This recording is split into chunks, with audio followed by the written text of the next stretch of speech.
Recording in progress.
All right, I'm showing 6 o'clock now. So welcome everyone. This is the monthly meeting of the Petaluma Municipal Airport Commission.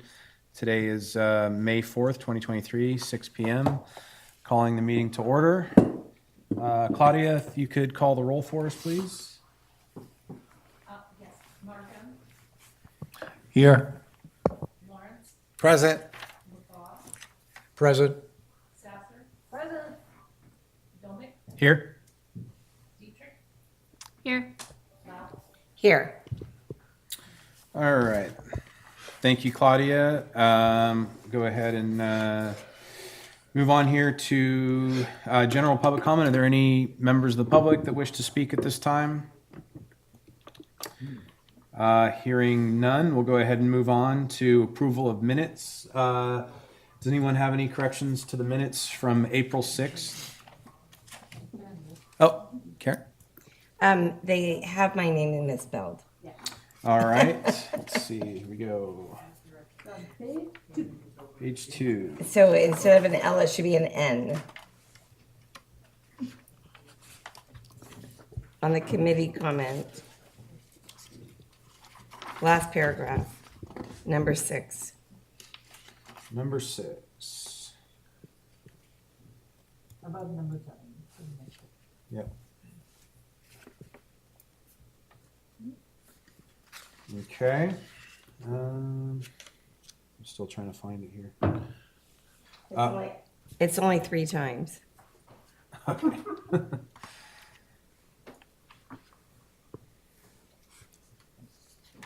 All right, so I'm sure we can get that fixed. Were there any other corrections to the minutes for April 4th?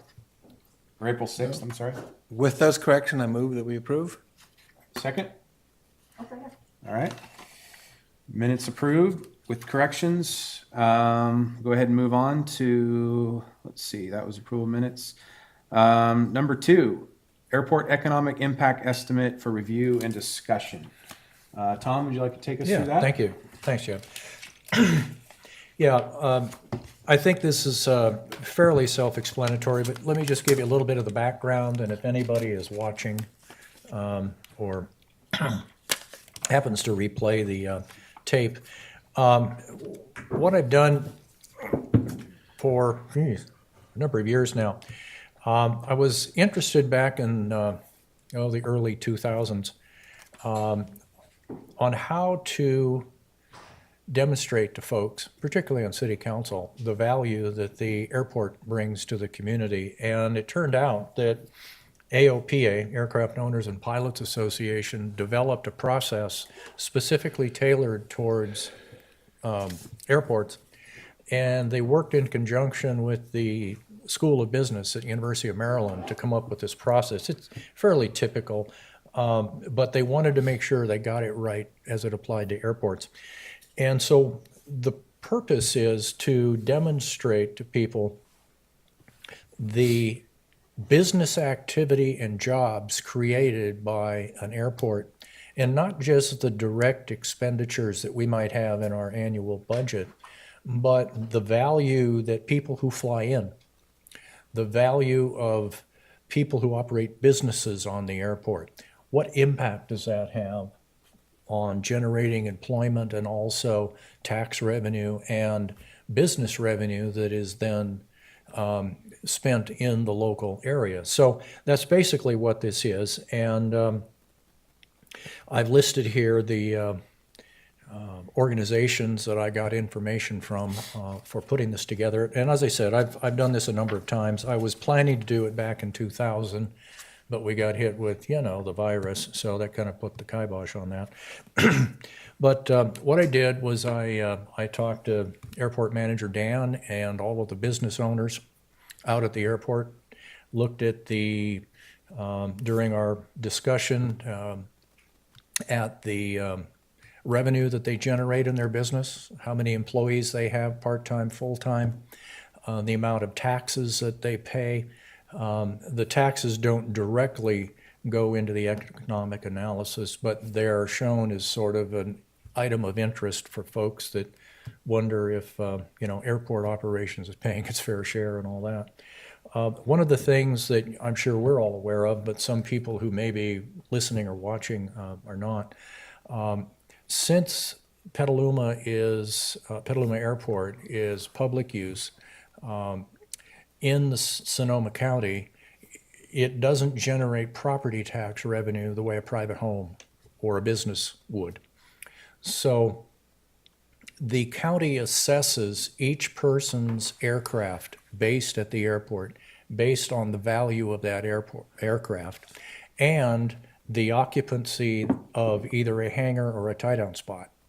And that goes to an annual tax that all airport tenants have to pay to the county. And this year, that total is in the order of $270,000. Interestingly, the group that worked back in the late 70s through the early 80s to found the airport that we now have worked with the county knowing that this assessment would come through every year, and they came up with a great deal. The deal with the county was that of this tax revenue the county receives, the county would retain 1/3 of it. The remaining 2/3 would come back to the city of Petaluma, of which it would be evenly split between Petaluma schools and the airport. So when we pay the tax for being an airport tenant, we get 1/3 of that back, and that's in the order of $90,000 a year that goes back into the schools, Petaluma schools, and the airport operating fund.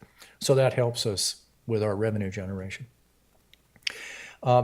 So I did the interviews with all of the tenants, or with the business tenants, as well as manager Dan.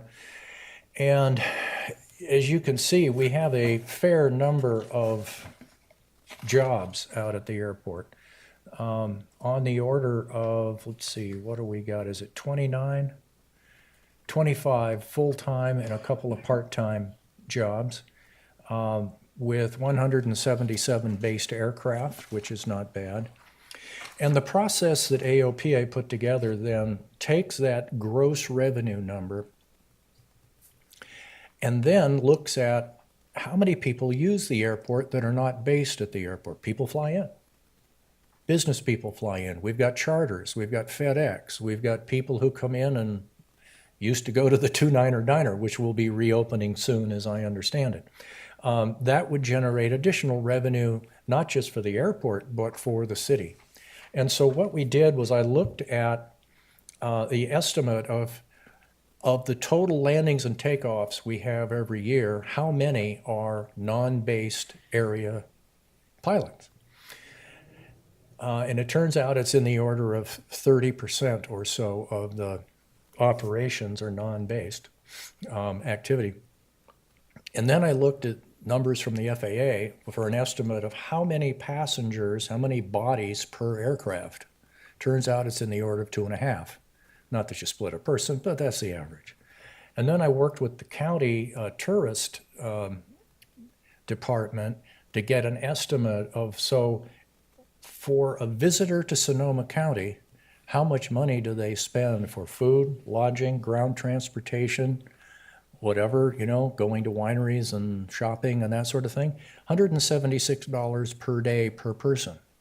So that is what I've got called as the indirect revenue generated business activity in the area as a result of those people visiting Petaluma. So you add all that up and that looks nice, but there's another effect that a lot of people might not necessarily recognize, and that is that money spent at the airport doesn't just stay at the airport. So let's say, like in the case of the Mangan Aircraft Repair Facility, the owner, based on the revenue generated when we have work done on an airplane, he pays his mechanics. The mechanic then takes that money, and it just doesn't stay in his pocket. He goes to Safeway and buys food with it, say. Okay? So there's an indirect multiplying effect of additional revenue generated at area stores as a result of that mechanic being paid. Well, then that money goes into the coffers at Safeway, and they pay their employees with it. Now, that revenue wouldn't be there were it not for the airport.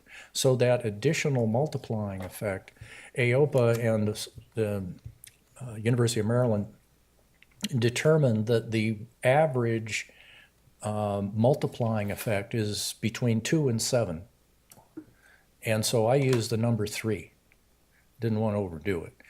And the sense is that after 3 turnovers of the revenue originally generated at the airport, you really can't track it anymore. It just gets too diffused. So that's where the numbers came from. And I estimated, and this is without the restaurant being open. Let's see, what have I got? Over $38 million a year of business activity in Petaluma, along with 28 full and part-time jobs that exist because the airport is here. And that's fairly significant. So in the past, I've done this primarily for the mayor and city council. And Barry and I have shared this with the senior city staff that we've been meeting with over the last few months. And my thought was that once the Two-Niner Diner is back open again and has a chance to get up and running, I could come back and look at this again and add in their impact into this report. It just take a little bit of work to do that. So anyway, that's where it comes from. And again, the methodology is on the second and third pages of how I did that. So bingo. Mr. Chairman, Yes. this is the 4th time I've heard this report, and I just want to tell you, Tom, I think you've done an absolute marvelous, wonderful job, and should be congratulated and thanked for doing this. It's a major, Well, you're very major welcome. project. My pleasure. Yeah, absolutely. And thank you for, breaking it down. I mean, obviously there was a lot of work that went into this, and this is extremely easy to read for, not just those of us that kind of understand it, but just for the general public as well. And I just like to make a couple comments that, being on the other side of this, there's times where, I've used my aircraft to visit places, in the state and to communities that are only served by, or easy to access through a local municipal airport. Some cases to buy, parts that we need in our business or whatever the case may be. And in almost all cases, I'm only able to get there because it's convenient to get in with an aircraft, right? And when I go, I'm typically, taking an Uber around the city. I'm supporting local restaurants. I'm supporting local businesses. So, everything that you've talked about in this, is absolutely true. I mean, there's a lot of people that come to the city that wouldn't be able to easily get here from other places, and that does absolutely trickle down to other local businesses, to those that work there and everything else. So everything I can say just from my own experience that this absolutely is real, and there's a big benefit out there to the community as a whole and those businesses within it. So thank you for You bet. spending the time to do this, and Lots of time. it's great to be able to actually see this, because it's one of those things that exists, but until you actually Yeah. take the time to go through and interview everybody, it sometimes goes unrecognized. So thank you again. You bet, no problem. All right. Does anyone else have any questions on that report before we move on? All right. So we'll go ahead and close out item 2 and move on to item 3, commissioner comments. Before we get to item 4, staff reports, does anyone have any general commissioner comments? Do you want me to do the liaison now, or? Did you have an update on? Yeah, yeah, I do. Okay. We met last month with the city attorney, Eric Danley, and we had an absolute wonderful meeting with him.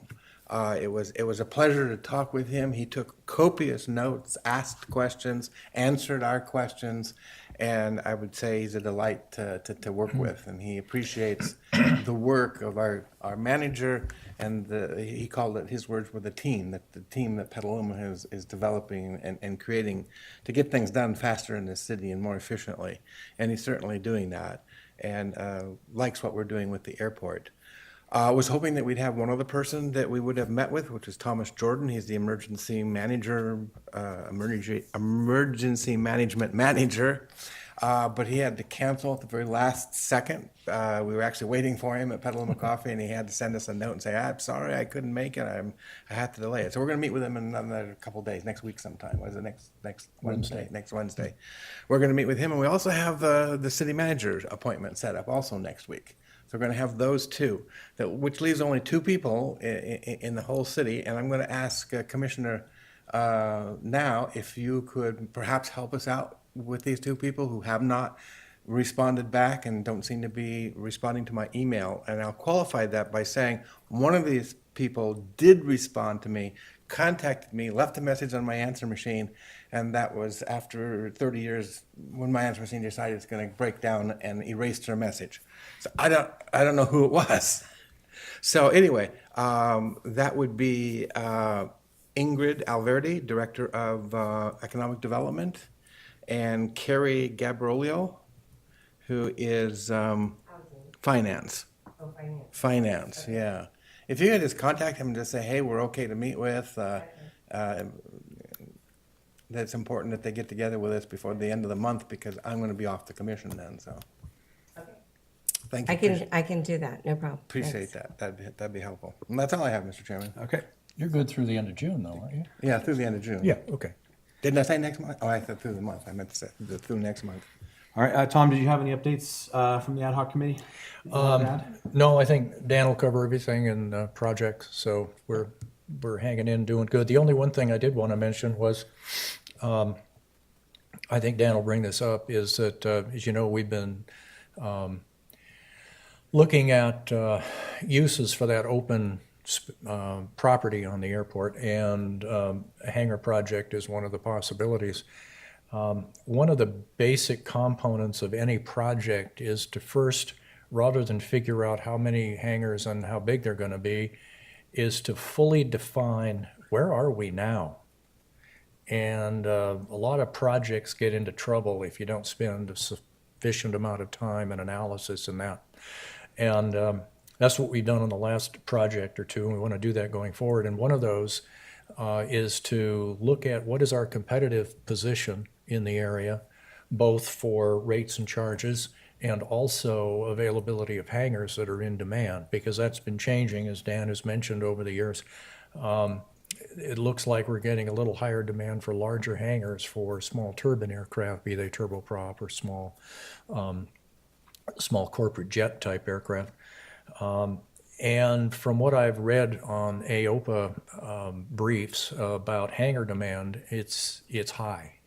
And airports that are able to complete a hangar project usually find it of high net value for the operation, and people move in. Well, right now, as we know, our hangar waiting list is not what it was.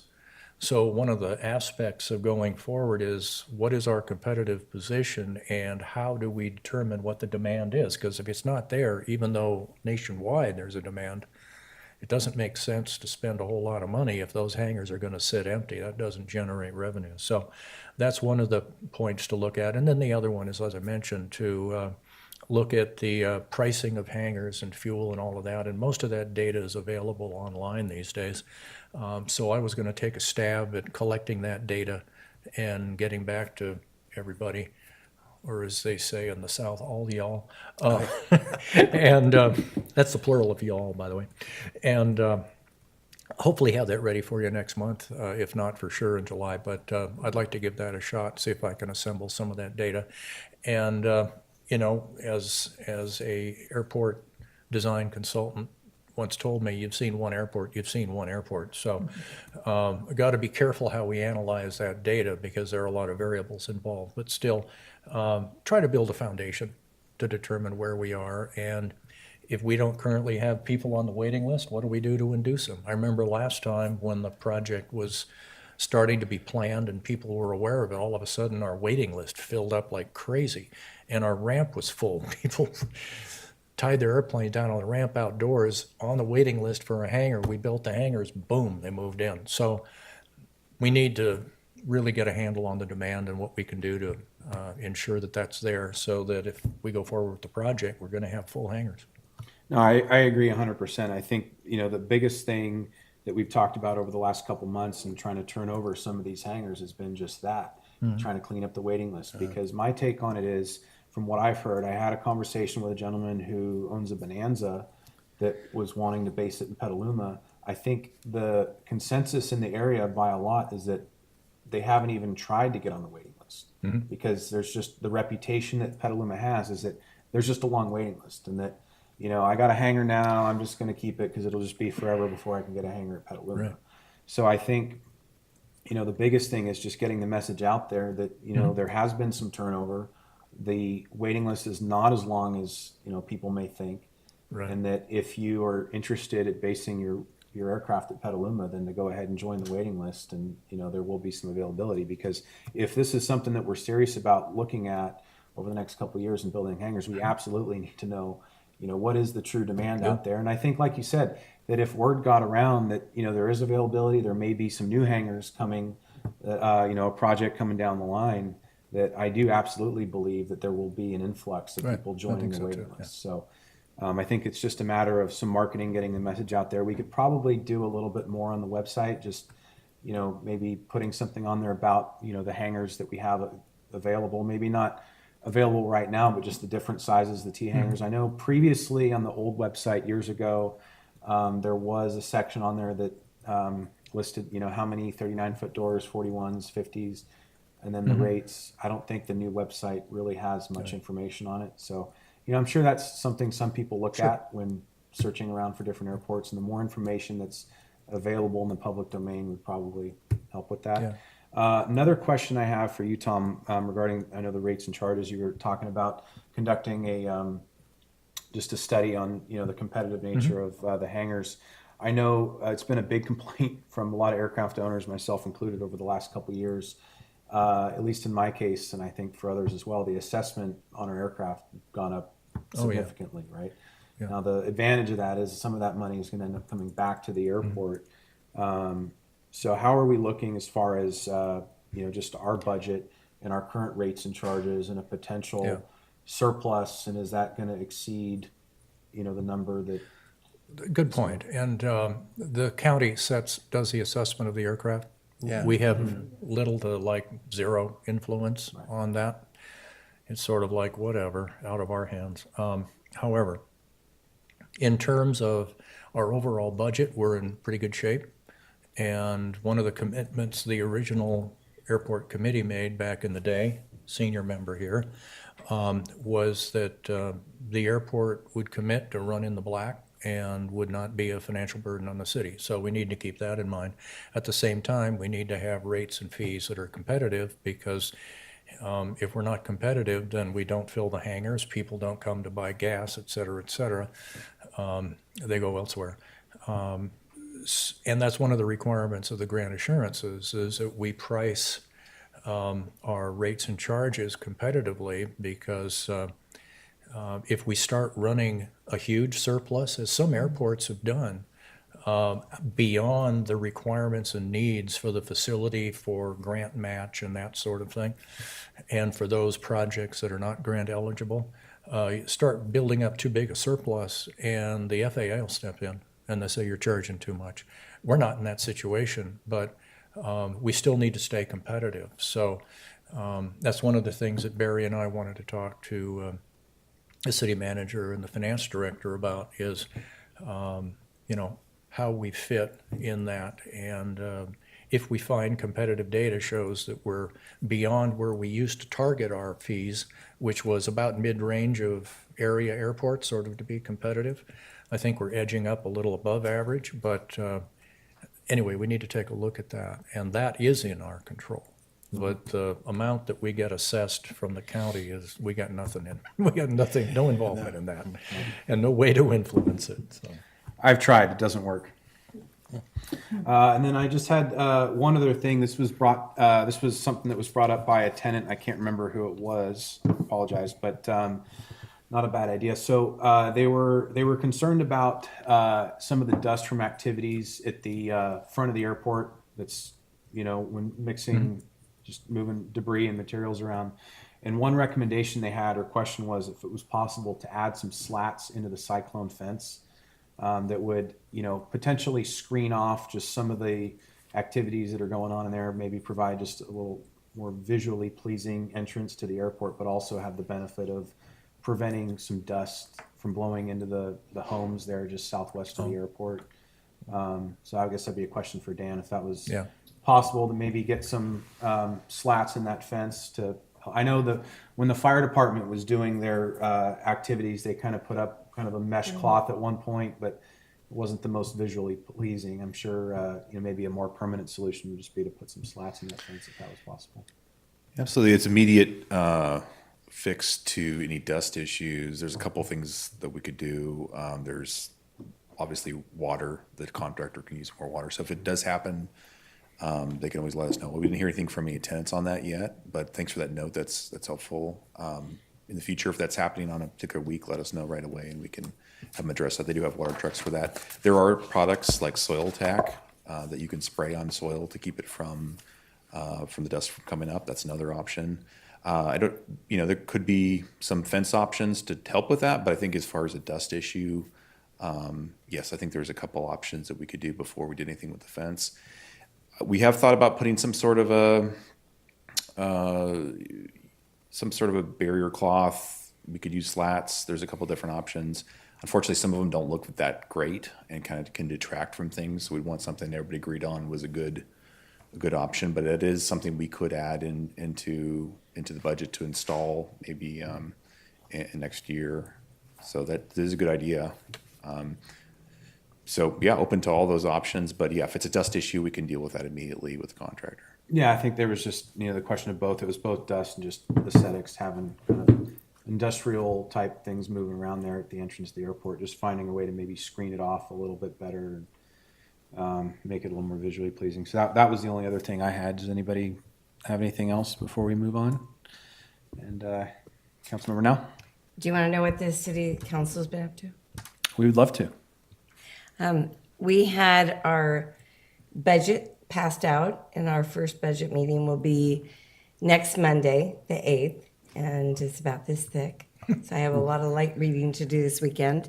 And we did the first phase of our solution to the homelessness, and we have the Montero Studios has opened this week. And if you go to the COTS website, there's a wish list for the shopping needs for the tenants that are moving in to the units. This is going to probably be a solution to 60 members of the community that are unhoused at this time. We also approved the Corona Smart Station that will be opening hopefully in the next year and a half over on the east side at Corona and McDowell. So that's what we did this week. All right. Well, thank you for the update. I know You're welcome. That's been a long time coming, so It has been, and I think it will help alleviate some of the parking situation downtown to have parking at another station on the east side, which will have 100 parking spots and 10 to 12 bike lockers. So the downtown, the parking's been a huge problem since ridership has gone up since COVID's over. So I'm glad to hear progress is being made. That's always good. it is. It was a very exciting meeting. Thanks. All right. Well, thanks for the update. Can I ask a question to Yep. connect a couple of these Sure. dots? We're going to make sure that we have public transportation between the airport and the train, yeah? I can bring that up, the airport and the train. That would be amazing to not have to Uber from the airport to the train. You could fly into Petaluma, go north, go south, right? Like just add some bus connectivity. Dan and I there. might have to make a meeting with the bus, because I don't know what I have no idea what the bus system is from the airport to Train- that area right now. Transit does have an on-call that I think that can be set up with an appointment to make a route out to the airport. I think there is a official as needed service they can And do. it's easy to find out how to make that phone call from I was going to inside the airport. It's something that needs some work, and that is definitely a need. We don't have any direct connections to any transit. We usually just offer up the app-based services to folks that fly in. We wish we had better options, and I think that's definitely in the future. I think we're talking to transit, and they're excited about maybe more point-to-point modular kind of services, moving away from different models, and there could be some really exciting things coming down the road. So yes, that's a huge area for improvement, and we are engaged in that. Cool, yeah, it would just be a nice, it'd be nice for optics as well, just to have that connectivity. Yes. It's definitely a great idea, especially for someone who's flying in and wants to travel to an area that doesn't have an airport like Novato or, farther down. And it's inconvenient to fly into it. Well, it's one of the advantages of Petaluma over St. Nas is that I think it's more integrated into the community. So if we could make that even a tighter integration, I think that would be valuable. Definitely. And we have like 1.5 to 2 years to plan as they're constructing that smart station. And they're still looking for more funding too. So we can put a bug in Transit's ear to start thinking about a route that would go Washington to McDowell to Corona. I would think that would be the easiest instead of through Sonoma Mountain Parkway, Dan. I don't know. That's something we could work It with would be up to transit the on. transit, but I would think McDowell, because they might pick up some more riders. So, Mr. we'll Chairman? put a bug in their ear. Thanks. Yeah, Mr. that Chairman? would be great. That's always the classic problem when flying into a smaller airport is just transportation from the airport to wherever you're going. So that would definitely give us a competitive advantage to have, not just rideshare available, but alternatives to that as well. So anything to make it easier for people flying in to get out there and support local businesses would definitely be welcomed. So.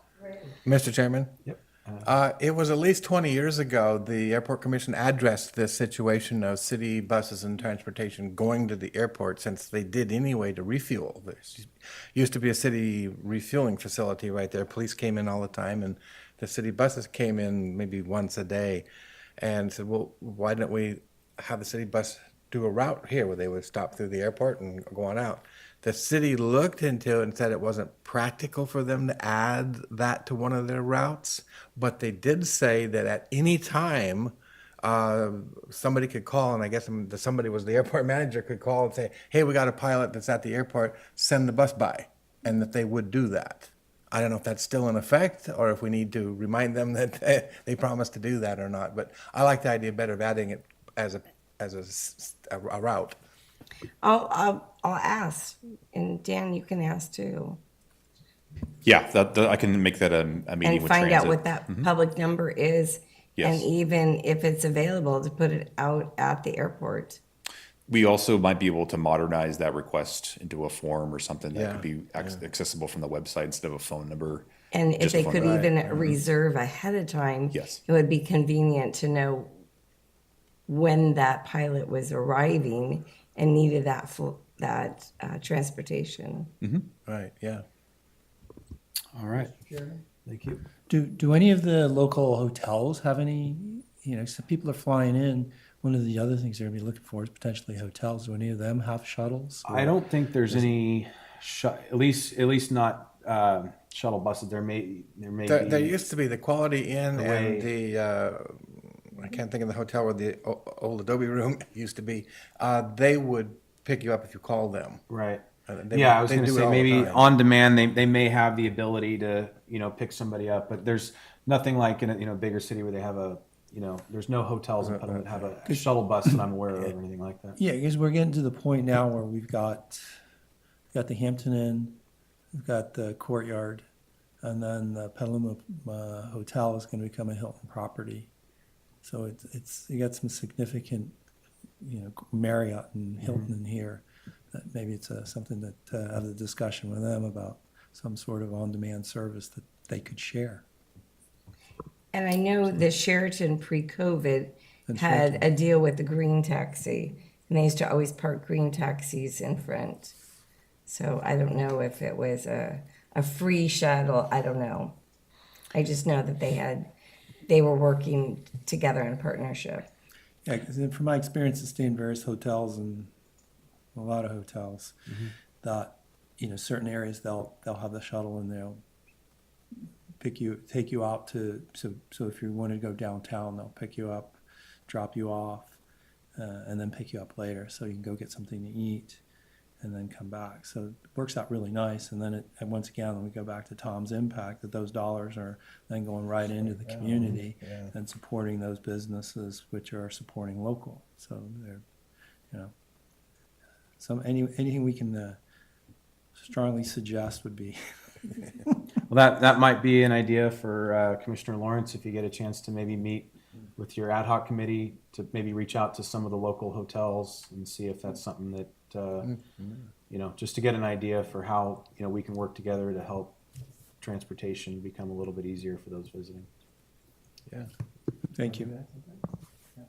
I'm going to date myself, but there used to be a time when you'd fly in to an airport and there's a vehicle with a key under the mat. You can use. They still exist. Yeah. Do they still? They still exist. I just remember that from being a kid, flying into little Kodak airports with my family. They're still out there. Unfortunately, we don't have one in Petaluma, but I can't imagine the insurance. yeah, they're still you can still find them. All right. So if anybody doesn't have anything else, we'll go ahead and move on to staff comment and the airport manager report. Thank you. Just an update on financials. We're about 9 months through the year, so 3/4 of the way through the year. We're tracking very well. One item that we've not seen posted yet is, speaking of tax, county tax has not come through yet, so it's about a $90,000 item, which we do really appreciate and does help the airport quite a bit. So that will definitely close some of that gap you see between the revenue expenditures. Also, we're coming out of the kind of the winter months where, as far as sales revenue, it's been a bit lower, just a lack of aircraft activity. So we'll probably see that close as we approach June.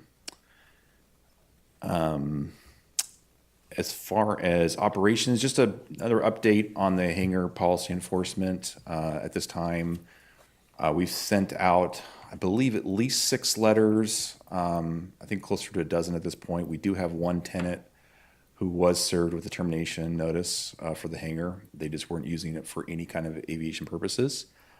So we've provided a termination notice for that. And we do have another tenant that was given the option to put an aircraft in their hangar or leave. They've decided to leave for now. And we really try in every case to make sure that the option is available for them to keep the hangar, to put an aircraft in there, to use this for some sort of aviation activity that is on their lease or their license. So we give them every opportunity to do so. But so far we've got a couple that have done that. A third opted just to leave. They hadn't been using their hangar for their aircraft that was on their insurance for quite a while, so that was actually a pretty good fit. We have another side of the airport that we need to work on, but as far as the south side of the airport, we're coming through very well, going through each hangar, finding those that are not being used for aviation activity. Obviously, there's areas that we need to, give some push to some tenants and say, look, are you really going to be using this hangar? Can we find something that works where we can free up more hangars for more tenants, potential tenants? Because it doesn't look like you're really using this anymore. You haven't even visited your hangar in years.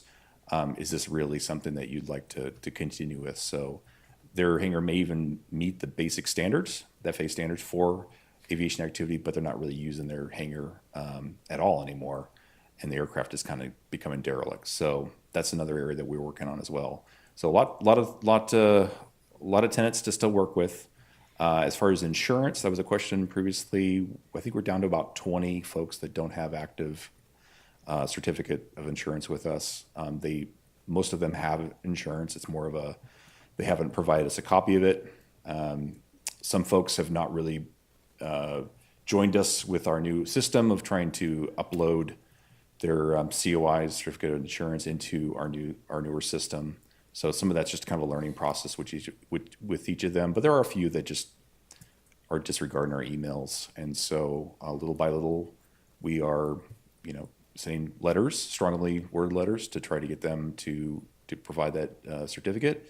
In some cases, we encourage them to give up their hangar if they're not going to meet the minimum standards. So that is where we're at with those, and it's moving along well, and I think we're making some progress. I think we're definitely overall better than we were 3 years ago as far as enforcement and compliance. Thank you, Dan. I just have a quick question there. If anyone in the public that was listening is interested in getting a hangar these days, I know it's hard to say exactly, but the word on the street pretty much is that there's an extensive waiting list, and that's kind of what people think, and it's been the case for many years. But the tides are starting to change on that, and if someone were to come to you tomorrow and say, "Hey, I'm interested, putting a Bonanza in a 39-foot door," can you give us an estimate on about how long you think it would take for someone that was brand new on the waiting list to get a hangar? I think within the next 2 or 3 months, it could be as little as 3 to 4 months. We have a lot of folks on the list, they're active, that are returning emails, that are returning phone calls, that have indicated that they want to be on the list. They are very active, but they haven't found the aircraft they want, or they are in the process of negotiating for an aircraft. And so they tell us, please call me back in 3 months or 6 months or whatever the time period is. Sometimes it's financial. They're not ready to make that purchase. We hit them in a bad time of the year. They're not ready to make an aircraft purchase or a partnership. So right now we have, I would say, at least 6 to 10 people that are on a skip. So it's a skip, and the skip is part of the active list. And we keep them on there. They're still ranked, but we are skipping several people by request because they have not. They're not ready to move in. We obviously give them some leeway as far as the move-in date. If they're trying to acquire the aircraft and they're in the process, we will work with them. But in a lot of cases, they're just not ready to pull the trigger. So it's really hard to estimate. We have about 4 hangars right now that are in our inventory that have not been claimed. 4 to probably 6 soon. A couple of folks are giving them up. So around 6 hangars are coming through the list. So I would say most of the people on the list are probably going to get a hangar. in the next. So few are there months. are there people on the list now that are ready to move in that are at the top of the list? You know how Yes. many people are kind of at the top that would be ready to move in within a week or two if called? Do you have any idea? How many would be ready right now? Correct.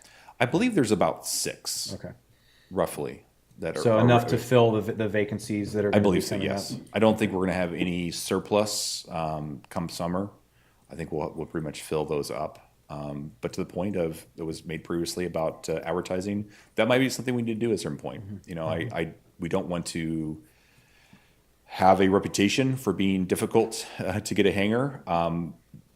But historically, we have been right at about the 12-month mark. 12 months has been kind of the average. That's changed recently, but I think once some folks get out of this tax season, we're definitely moving out of this last 3 years of COVID. I think the demand will increase, and we're going to be looking at ways to build that list back up. Yeah. Well, thank you for that, and I'm glad to see that some of these hangars that have long been used for non-aeronautical purposes are now going to active aircraft that are going to be coming in and, to Tom's point, supporting the local community and the airport. So it's definitely a step in the right direction. So thanks for the update. The moving on, any other operational items that anybody wanted to discuss? We will be participating in a emergency preparedness exercise. We'll give you some more details about that next month. It'll be happening next week. This is the Cal DART that I think some of you are aware of. We are participating in that, and it's something that we're excited to do more with. In any type of emergency preparation, emergency planning, disaster relief. We were talking internally a lot about that and what we can do and ways that we can improve. And as I was communicated before, the airport is available to the city. If we have a disaster, we need space staging. The airport is part of that plan. The airport has a lot of facilities that are that could be essential, and with that is part of the reason why we want to keep pushing forward with having power backup and a place where no matter what the conditions are, we can maintain our operational availability and be a base for operations for different groups as they come in, to also stage material and warehouse items, which is a thing that the city is really looking at. You know, where can we keep some of these supplies that are being brought in, and that's something that I think we could be a great asset for. So more details on how that went is going to go next week, but we're excited to be part of that. And then moving on to projects, the only real update I have is, as of today, the Prince Park trees have been trimmed. So about 45 trees were trimmed this morning and afternoon, and we also did there was also some cleanup of some other items that just were safety issues along with that, just very small items. But it's gone really well, and it looks great. I don't think we're going to have any airspace penetration from that portion or the golf course on that 29 departure side at this time. And really the only trees that we are still focusing on are the ones that are on that kind of northeast side of the runway that parallels the runway. There's a lot of trees in there that just need to come out. So we'll continue to work with Rooster Run on what their timetable is for that. And then also if we can work out some sort of plan with them to maybe replant some trees on their property elsewhere to replace those. And if we can key in some of our internal groups to help with that, maybe even provide the plants, that would be great. But we want to move away some of those trees that just shouldn't be that close to the runway safety area. I have one question on that, Dan. Do you know if the trees were the reason that the obstacle departure procedure off of 29 was modified? I see there's a NOTAM out, expires March 18th of next year, increasing the climb gradient. Do you know if that was related to those trees or if that can be canceled now that those have been trimmed? I believe that's the one that we issued, and I'd have to check if that's the one to the northeast of the airport, or if that is the one that is to the all the trees to the north will be brought down next week from the NOTAMs, but I'd have to look to see which ones that is. I guess the bigger question that's been discussed is, does this now allow us to apply for an airspace study to then look at potential of a 1-1 approach? I think everybody wants that. They want an RNAV for 1-1. We can ask, and I would say I can't guarantee anything, but we can ask. Trees are always going to be an issue, and I don't know. Keep in mind the angle or the gradient for that protected approach is going to change if we were to do it. And that then involves more trees that we weren't even looking at before. So are we compliant now? Yes. Would we be compliant with a more shallow gradient for that perch surface? Maybe not, but it's worth an ask, right? We're not going to lose anything that we don't already have. So we'll move forward with it.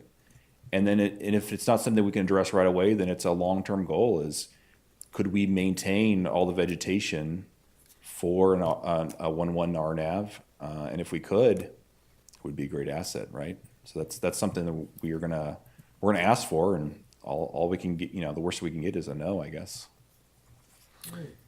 And I had actually one more question. Well, we brought it up since it was in the newsletter regarding the Calm Wind runway. Yes. Obviously, great to put it out there. The only problem is the newsletter tends to go out to tenants who are pretty much already aware that 2-9 is considered the Calm Wind runway, right? And I was going back and I was trying to figure out why some people tend to have this confusion. And looking at the AFD, formerly the AFD, now the chart supplement, there's actually no mention of 2-9 being the Calm Wind runway in the chart supplement. That's correct. So, if our intention is to notify, transient pilots, people flying into Petaluma, then I definitely think that it should be noted in the chart supplement. I know some other airports do. They'll designate their Calm Wind runway. So whatever it takes to, put that in there, I think that would definitely help. Yeah, we were just going to hold off on filing a revision, asking for any other changes like we did. So far, I haven't heard any. The only comments I've gotten back is, "Hey, I really like to use 1-1. It's great. There's less issues with overflying houses. There's more room for safe landings with an engine out," which are great feedback. We want to hear all of it. And we've been communicating back that just because of the confusion, if people aren't listening up on the radio, it can be very, very dangerous to have folks using two completely different runways, especially for takeoff. We had a tenant that actually left because of this issue. So feedback's great. We'd like to get more on this. If there's more people that are in favor of a 1-1 or just not designating it, we're open to that. But it does sound like the predominant opinion is that everyone wants that in the remarks. And so we'll keep moving forward with that, listening for any other changes that might be warranted for the supplement. But yes. Yeah, I just to say, it'd be great, like with Jeff on that, and I think that was the question you were asking for, was the feedback before you make the change. I think it's great. But in the short term, could it be part of the AWAS? Something to add, calm runway, whichever's decided, 2-9 or 1-1, so that it's part of that too. If there seems to be that much confusion and challenges, that maybe that would help address some of it. I guess the only concern is that it's not the official publishing, whereas, we talk about the quiet departure that is in the remarks. So the notes that were on the audio, we need to bring it back. My apologies. The remarks that we have done on AWAS have mimicked what is in the supplement. And so I think we probably wanted to be in the supplement first, then we could put it on the audio. So once the decision is made, so it's 2-9 or 1-1, how long before it's actually published? That's a great question. I think most of these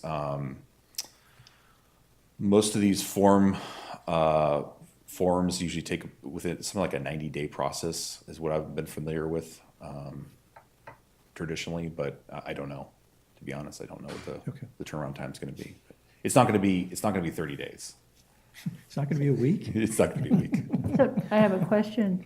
So what are the triggering items that will enable you to make that decision?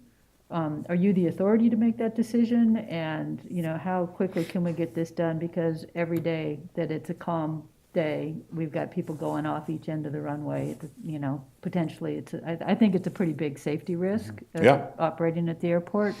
And also,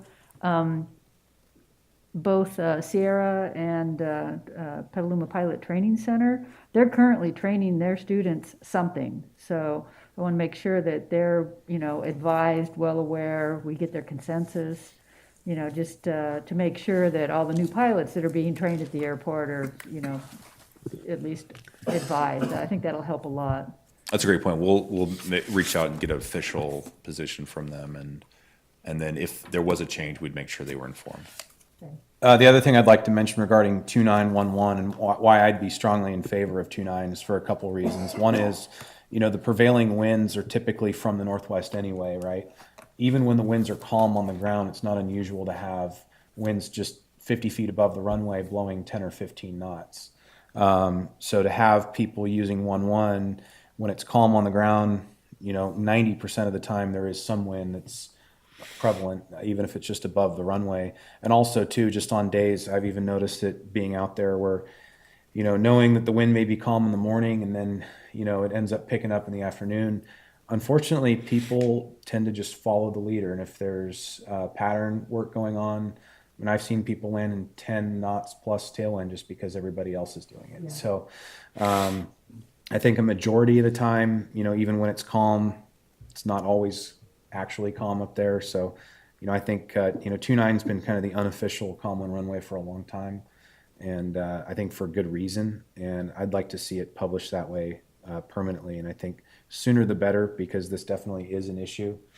And I'd like to see it resolved before, you know, there's an incident out there. Understood. Thank you.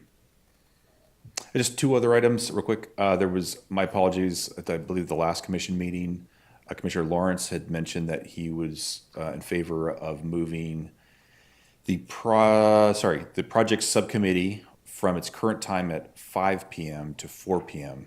Formerly, the operations would at 4. We moved that to 5. There was a request to move the projects from 5 to 4 p.m. Just wondering if that was any objections to that.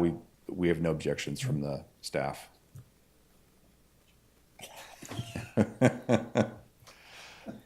Anybody that's even those are off the committee, if they okay, so great, we'll move forward with that. Second item, the operations is set to meet this month, third Thursday of the month. At this time, we don't have any items for that subcommittee. Is it okay to cancel that meeting, or does anybody from that subcommittee have an item that they feel would warrant a meeting? I don't have anything official that we knew that we need to bring to the table. I'm sure some of the other things we're working on, we can continue to work on in the background and maybe have something for the following meeting. I don't think we have any, unless Marcus or Nancy, you guys have anything. Yeah, the only thing we had that we're working on is the revisiting of the hangar policy that Jeff and I are trying to find the night where the two ships are actually passing close together to get together and review it. So unfortunately, we haven't had that yet. That would be the only thing. And knowing my travel schedule over the next week, I just don't, I'm going to be the problem. So I would say if we can push it. Would July be too late for that, or could we make a special meeting for that if it came up? Well, I think that if we review it, I mean, if it's acceptable to the entire commission, we could do the presentation At the commission. at the Okay. full I commission. think that would work. Okay. If that's okay. Yeah, that Mr. works for Chairman. me. Nancy, does that work for you? That works for me. I do have one question though, which is when are we expecting our response from the FAA on minimum commercial standards? We were told end of May, Oh, end of May? and there was not a Okay. commitment of a minimum standards review. It was just the response. Okay. The minimum standards were provided at the end of March to them, and so they haven't committed to reviewing that within the same time frame. But the part of that response was our estimate on when we would get that to them. And we got to them, I think, far quicker than they had anticipated. Oh, okay. So there has been no commitment for them to review it within that time frame by the end of this month. Yeah. But okay. we will at least get a response on the other ends. Okay, so we'll have a response, and so if we don't meet until July, are we potentially missing a month?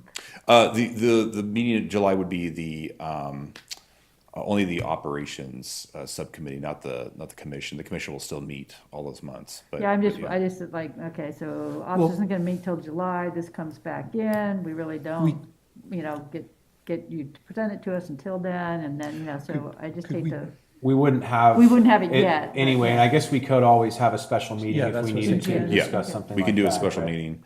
But most of these items would be going straight, this item would go straight to the commission anyway. okay, We could serve it early if there was a meeting that came before that, but the idea Okay. would be go before the full commission, make sure everybody could see it. that's good, Yeah. I'm satisfied with that, Yeah. thank you. That is all that I have at this time. Okay, thank you. Does anybody, Councilmember Now? Is there an update on the hangar that's being Yes, fixed? we have assigned an engineer to it. We'll be bidding it as soon as we can. And I don't have a date for the bid for that, but that is moving forward. Okay, We did have a contractor that was lined up for an emergency repair and they did pull out. So it was not our decision to do that. It was the contractor. okay. And the completion of the paving of the ramp, the south ramp? On hold, we've got a couple items to work out, but, it looks like at this point, we may be pushing past July 1st, but our intent is to try to finish by July 1st. There is still time, there is still opportunity, but there's a couple items that we have to work out with them. But yeah, we are engaged and it is moving forward. Thanks. What was the cause of the delay on the ramp? There's a question about the pavement and certain test results. So we're just working it through with them, how we want to proceed. Anybody else have anything? Hearing none? Motion to adjourn? So moved? Second? I'll second. All right. All right. Thank you, everyone.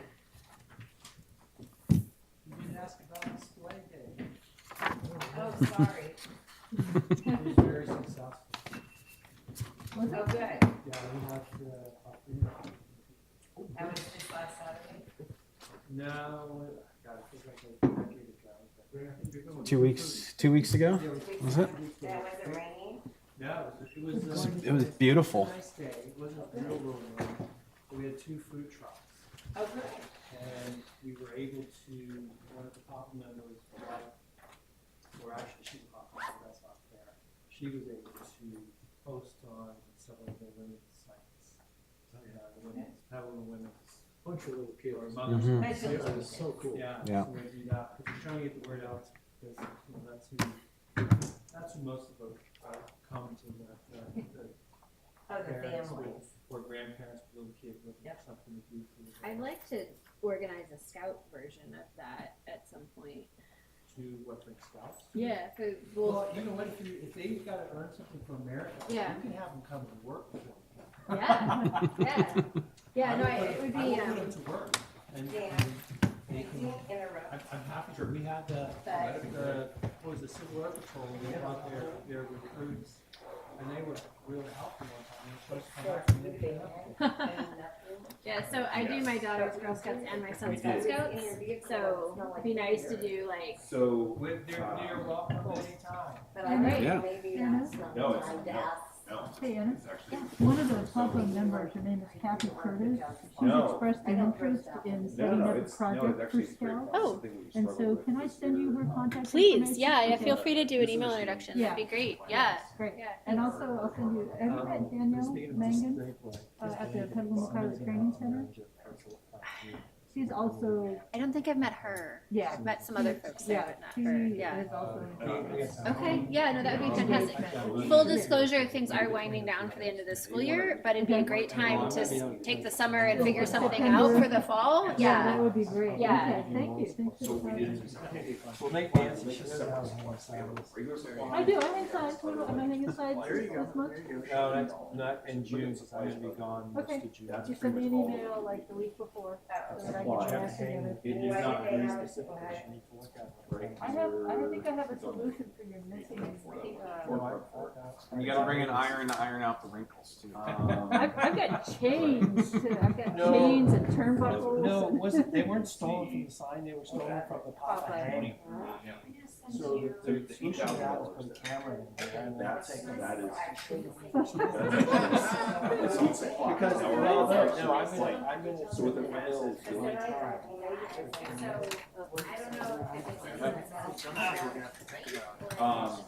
Yeah, what they said is, I agree with Yeah.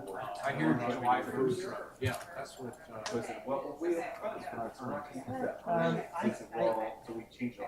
I'm kind of between That's what, we are gonna use it, we'll probably use it maybe. the variety of times. And the thing I think when the guy got really, really busy. I did not work on the newsletter, but I typed lovely note. Thank I can't you. imagine. So I read it and I just went, it really blew me away. I mean, I've never been on the newsletter and they were good, but this time really Yeah. nice. It's all damp. because you're right. Really people- good. He's the sole guy who works on that. Yeah, the information was really good. Excellent. We was, And reaching out, I think that, I'm really looking, like, we can get all these surveillance pilots and Against it. anti-authority to do that. so if we use internal, we can build that. Get that. Well, I mean, just having a pre-made, Yeah, kind of burger and fries and just make them up.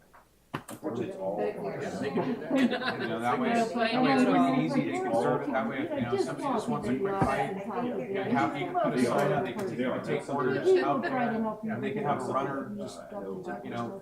Well, they can use they should have like that to go as well. Because that's the picnic table. But we'll see how it works. I mean, I wanna do whatever we can to support the restaurant, I mean, I know, you know, I would not wanna be opening any restaurant. Not these orders, absolutely not, so the fact that they're, you know, gonna be moving forward to do that, I think whatever we can do to support them. So when we do it, we'll also promote through Soraya. Yeah. Those are things. That just doesn't make sense.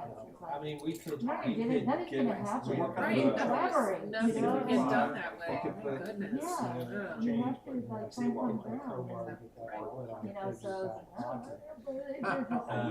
Says tonight or It drives me diner nuts, open. cause it's such a, it's, Underneath they're it. so wrong, you know, it's like, and even with the, It's not horribly expensive. So What I don't,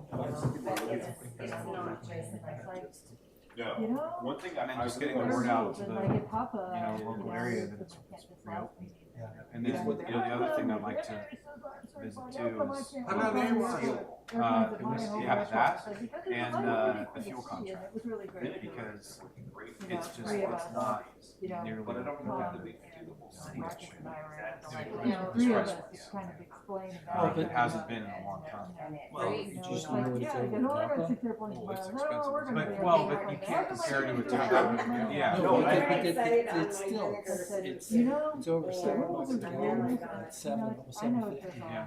I know people mining a road.